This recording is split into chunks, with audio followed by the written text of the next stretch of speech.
자신이 할 수 있다고 생각하는 것보다 매일 조금씩 더 하라. 미국 작가 로웰 토머스의 말입니다. 칙센트미하이는 몰입에 대해 연구한 세계적인 행복 심리학자입니다.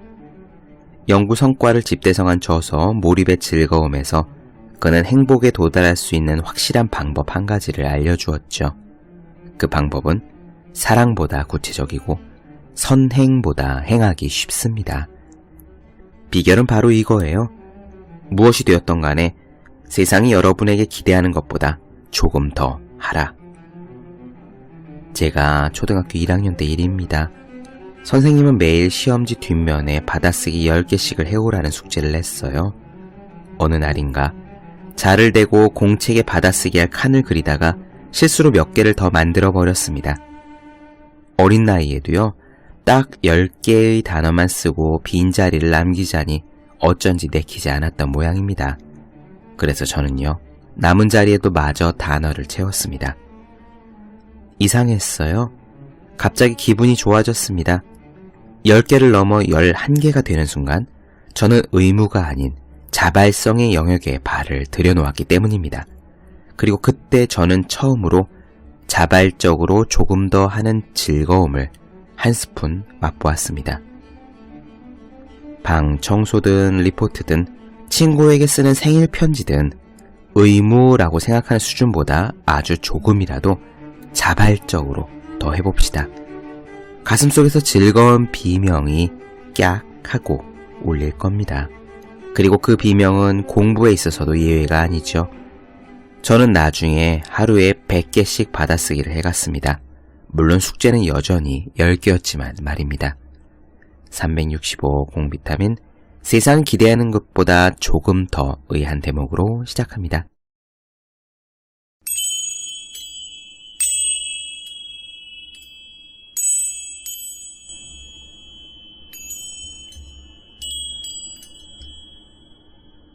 네, 안녕하세요. 본격 공부작업 팟캐스트 서울대는 어떻게 공부하는가 한지우입니다. 우리는 지금 겐조 도루의 전설이 파는 법을 나눠드리고 있습니다. 오늘은 디테일에 대한 이야기 그리고 자기 반성에 대한 이야기 나눠드릴 텐데요. 설명은 중간중간에 하도록 하고 바로 시작해 보겠습니다. 신은 디테일에 깃드는 법부터 이어가도록 하죠.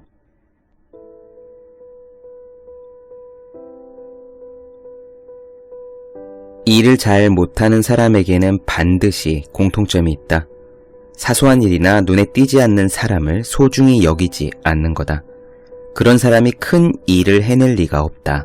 작은 일이라고 적당히 하거나 남들과의 약속을 쉽게 깨거나 이름도 모른다고 함부로 대하는 사람은 커다란 결과나 성공을 움켜쥘 수 없다.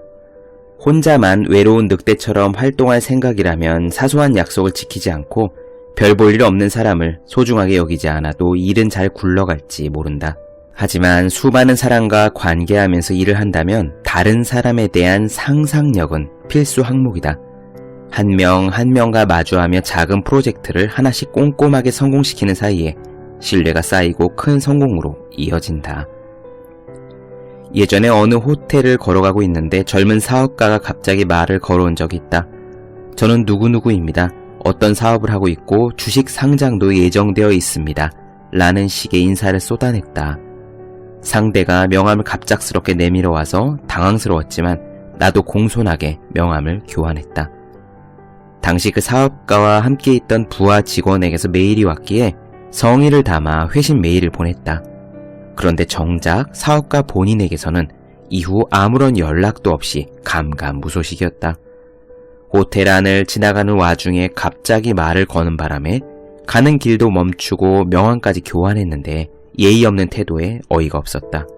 아무리 비즈니스에서 그럭저럭 성공했다 해도 당연한 인사나 예의를 중요하게 여기지 않는 사람이 계속 성공할 수 있을 리 없다. 사소한 일이 큰일이 되고 하나를 보면 열을 아는 법이다. 똑같이 젊은 사업가들 중에서도 100만 명의 한 명꼴로 폭발적인 성공을 거둔 사람은 하나같이 매우 세심하고 예민하다. 사소한 일을 계속해서 소중히 여겨온 결과 그 사람들은 누구나 부러워하는 커다란 성공과 부를 손에 넣은 것이다. 나는 다른 사람과 약속을 잡은 다음에는 절대 지각하지 않도록 명심하고 있다. 특히 중요한 상담이 있을 때는 약속 시간 30분 전에 약속 장소에 도착하는 경우도 있다. 약속 시간에 매번 지각하는 사람은 이미 지각이 버릇이 되어 있을 거다. 평소에 자기 자신을 엄격하게 다그친다면 지각과 같은 버릇은 쉽게 고칠 수 있다. 아무렇지도 않게 약속 시간에 늦고 남을 기다리게 만드는 사람은 자신이 극히 초보적인 부분에서부터 실수하고 있다는 점을 빨리 깨닫기 바란다. 사소한 일에 둔감한 사람 역시 커다란 결과를 얻을 수 없다. 잡지 야성시대에 신입 편집자를 하고 있을 때 작가에게서 원고가 도착하면 우선 5부씩 옮겨 적어 사본을 만드는 업무가 있었다. 당시 야성시대는 장편을 한 번에 전부 게재하는 것이 세일즈 포인트였다. 장편 한 권은 원고지 400매에서 600매나 되었고 거기에 연재나 단편, 에세이까지 더해 매일 수백 페이지씩 심혈을 기울여 직접 옮겨 적는 업무를 했다.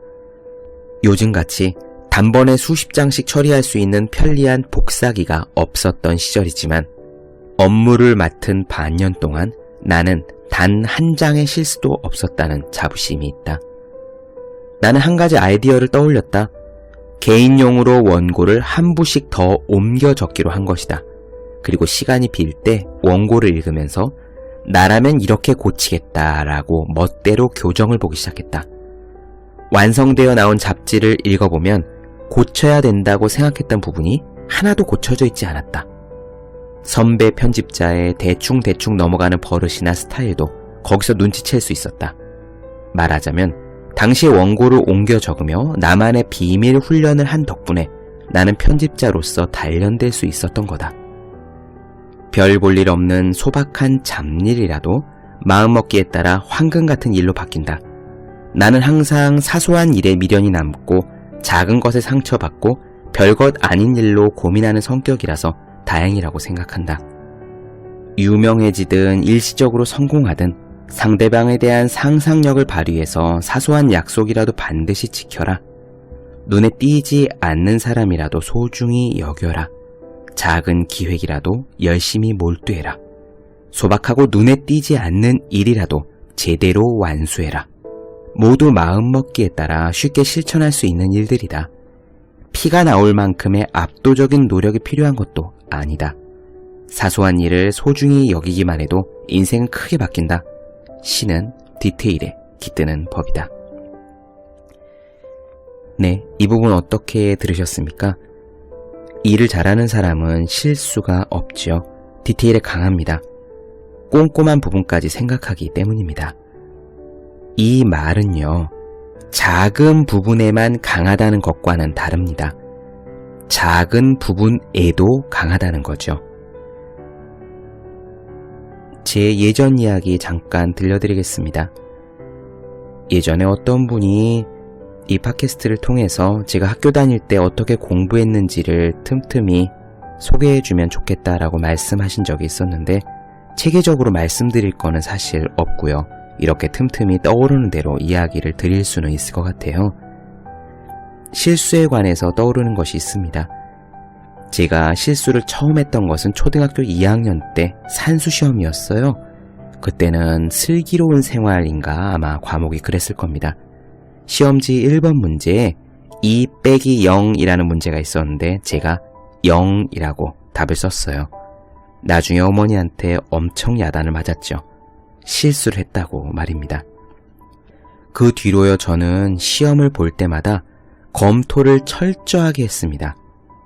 적어도 실수를 하지는 않으려고 말이에요. 원칙적으로 아무리 빨리 시험지를 풀어도 그리고 아무리 확실하다고 답이 생각해도 종이 울려서 시험지를 제출하기 전까지는 계속 검토하는 것을 저만의 원칙으로 세웠었습니다. 왜 미술이나 체육시험 같은 경우에는요 한 20문제쯤 되고 사실 푸는데 10분도 안 걸리잖아요. 축구장 페널티킥 거리가 몇 미터인가, 핸드볼은 한 팀에 몇 명이 뛰는가 이런 식의 문제는 알면 알고 모르면 모르니까 시험 문제를 푸는데 오래 걸릴 이유가 없죠. 그렇게 10분 만에 다 풀면은 보통 친구들은 책상에 엎드려서 잤습니다. 저는요, 사실 좀 달랐어요. 미술이나 체육 같은 과목도 적어도 3번 이상 검토를 꼼꼼하게 했습니다. 그렇게 검토한 결과 초등학교, 중학교, 고등학교, 그리고 대입 수능까지 시험에서 몰라서 틀린 것은 있지만, 시간이 없어서 못 푼 문제도 있지만, 시간이 있는데 알면서 틀린 적은 단 한 번도 없었습니다. 그리고 중학교에서부터 수능 시험에 이르기까지 가채점 결과가 실제 점수와 다르게 나온 적도 한 번도 없었어요. OMR 카드 마킹도 꼼꼼히 보았기 때문입니다. 그래서 저는 이 겐조도루가 매일 원고지 수백 장을 필사하면서도 실수가 없었다라고 한 부분이 굉장히 인상적으로 다가왔습니다. 겐조도루는 엄청나게 열정적이고요. 미친 듯 추진력이 있어 보이는 사람이지만 그 기본에는 작은 실수도 용납하지 않는 철저함이 있었던 것이기 때문입니다. 또 하나 재미있는 부분 이어나가겠습니다. 미친 듯 열심히 일하는 겐조도루가 매일 밤 자신의 실수를 자책하며 자기 반성을 하는 장면이에요. 이어나가 보겠습니다. 나는 하루하루가 침울하다. 잠들기 전에 그날의 내 말과 행동을 되돌아보면 말이다. 아, 오늘은 괜히 쓸데없는 말을 해서 다른 사람을 불쾌하게 만들었구나. 그 판단은 경솔했을지도 몰라. 이렇게 침대 안에서 몇 시간이고 끙끙 앓는다. 금방 회복할 수 없는 상처를 입는 경우도 있다. 출판 세계는 그야말로 시체더미다.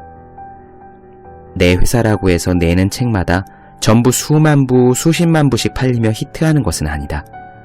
개중에는 초판 찍어내는 부수를 잘못 판단해 커다란 반품 재고를 떠안는 사례조차 있었다. 이 이야기를 듣는 당신에게도 진행하고 있는 프로젝트가 엎어져 버렸다든지 모든 것을 걸고 이기길 바랐던 큰 승부임에도 졌던 적이 있을 것이다.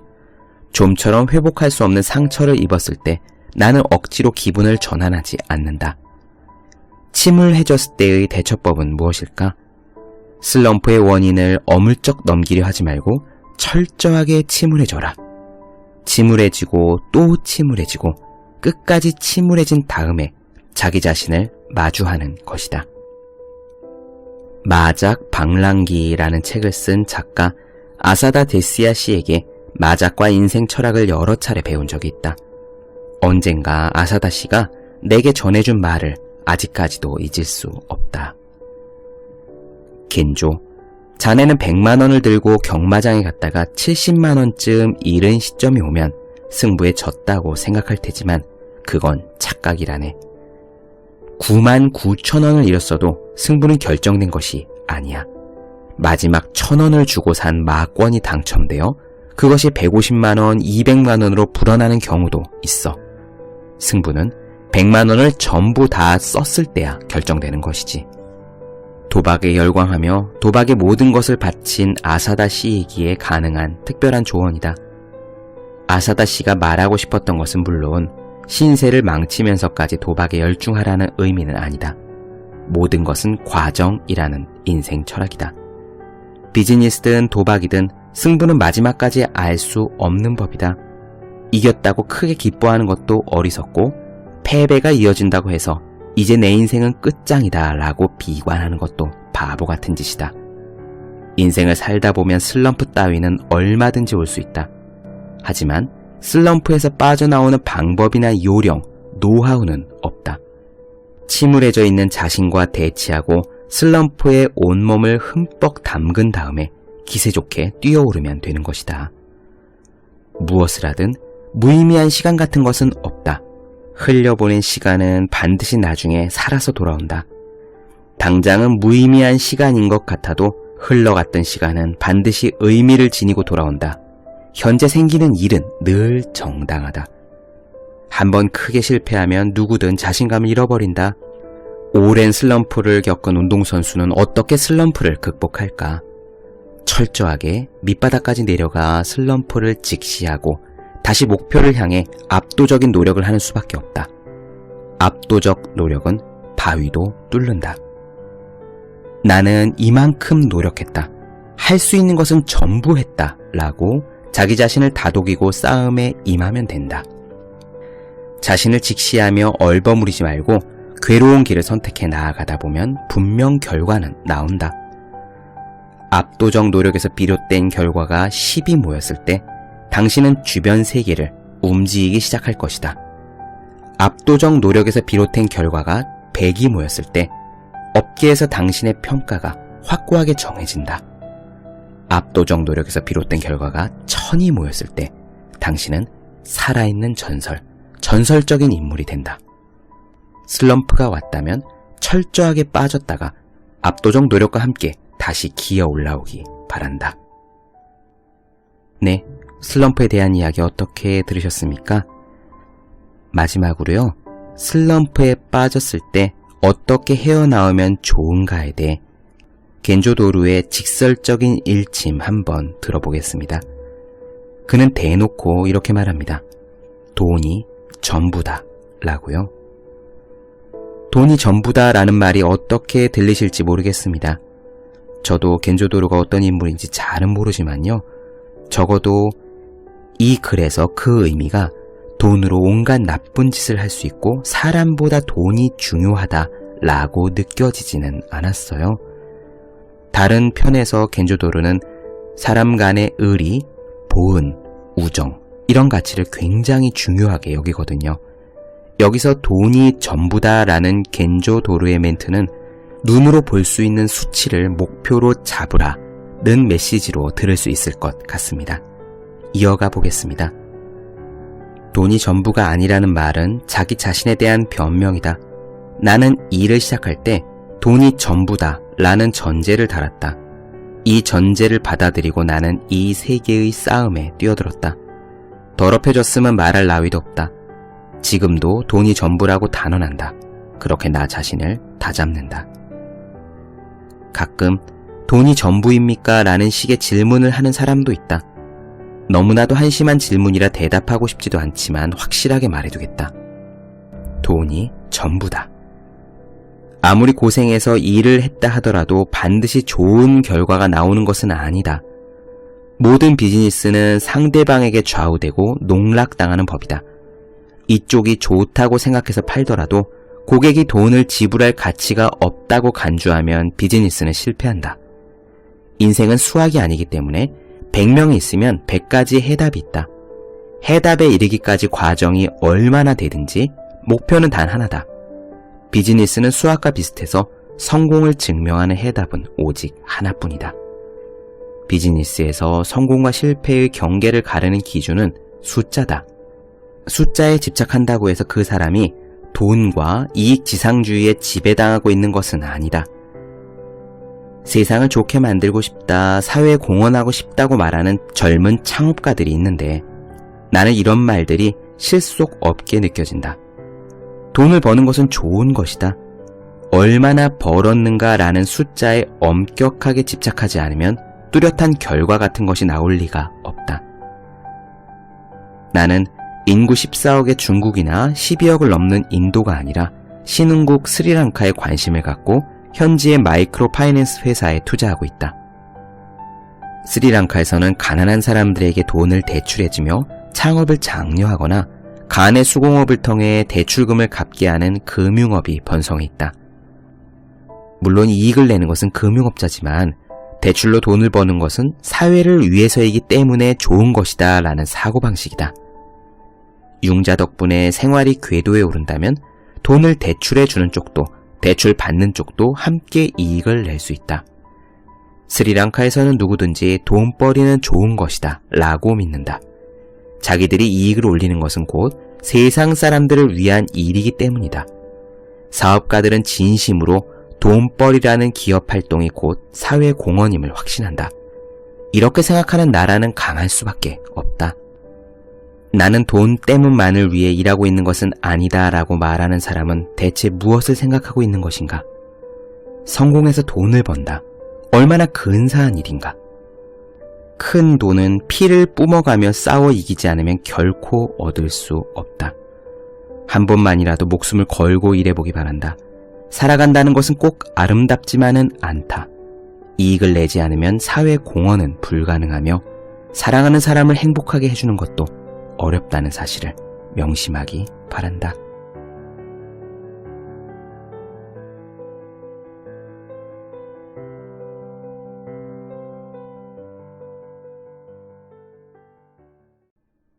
네, 본격 공부자극 팟캐스트 서울대는 어떻게 공부하는가 겐조도로의 전설이 파는 법 나누어드렸습니다. 더 많은 이야기가 궁금하신 분들, 질문사항 있으신 분들은 제 네이버 블로그 허생의 즐거운 편지, 다음 카카오 브런치 한재우의 브런치, 인스타그램에서 해시태그 서울대는 어떻게 공부하는가 검색해 주시면 좋겠습니다. 또 매일매일 공부하시는 분들, 여러분 주변에 매일매일 공부하시는 그분들을 위해서요. 하루 한 페이지씩 읽고 공부할 의지를 북돋는 책, 보기만 해도 공부하고 싶어지는 365 공비타민 선물해 주시면 좋겠습니다. 오늘 여기까지 할게요. 저는 다음 시간에 뵙겠습니다. 여러분 모두 열심히 공부하십시오. 저도 열심히 하겠습니다.